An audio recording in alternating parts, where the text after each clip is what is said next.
Okay, you've made it to day 3 of Education 403, the research class at Lehigh University's College of Education.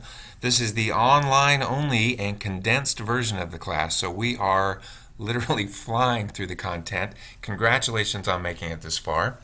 This is a brief overview of day 3's objectives, learning, activities, etc. Just meant to give you my impression on what's happening. As always, I recommend that you move through day 3 from top to bottom, looking at our webpage here, starting with our objectives. The objectives for today's learning are to understand, first of all, how sampling works, and second of all, the differences and definitions of validity and reliability. These are all three important concepts related to educational research, quite frankly, any social science research. And today's activities and learning materials will help you get through it. There are a couple of learning modules that reflect those objectives. The first one is simply, how does sampling work?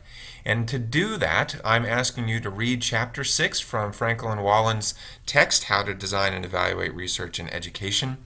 And I'd like for you to watch this video right here, Quantitative Methods in Social Media Research, Populations and Sampling.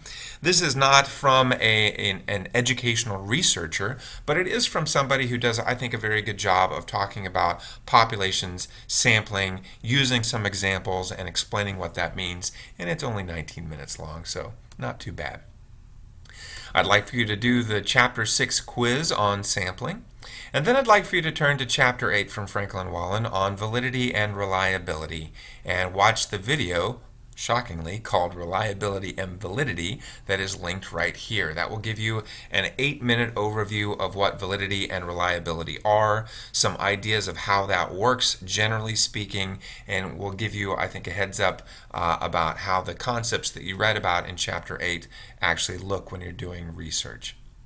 I'd also like for you to watch another very short video that looks at validity and reliability in qualitative research in particular.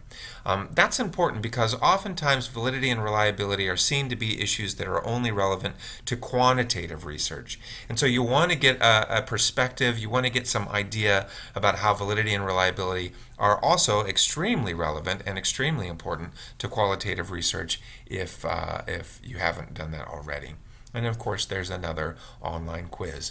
Remember, for all of these quizzes, please submit your answers using the button at the bottom of each quiz page, and then email your results to me using the email function at the bottom of the results page.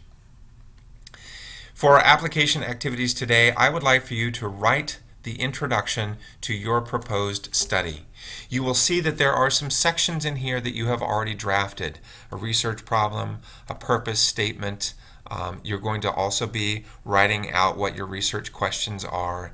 If there are any selected studies that have addressed whatever the problem is or the topic is that you're focusing on, it would be nice if you gave maybe a paragraph or two summary of those key studies that have addressed the problem, that have really highlighted the problem for you. If there are any deficiencies or holes in the selected studies, this would be the time to highlight those, right? This is your rationale, your reason for why the topic that you're proposing you investigate as part of your draft research proposal is an important topic or something that we should really think about. And one way to highlight that is to talk about what other people have done research on related to it and what they have missed. In other words, where are the holes in the research literature that you could fill if you were doing a study on this? And then finally, I'd like for you to think about the importance of the study for a specific audience. If this is a topic related to teachers, talk about why this is important for teachers.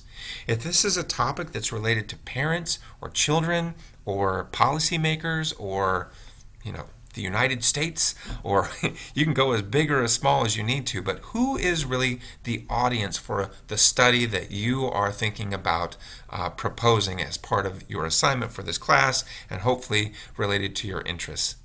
And then I'd like for you to email that introduction to me for feedback and grading by the end of the day. As usual, questions, comments, I'd like for you to make some sort of a comment in this leave a reply section down here. And please feel free to respond to each other's comments. I will do my best to respond to your comments as well. That's day 3. I'm looking forward to seeing what you guys are producing. And as always, if you have any questions, please email me.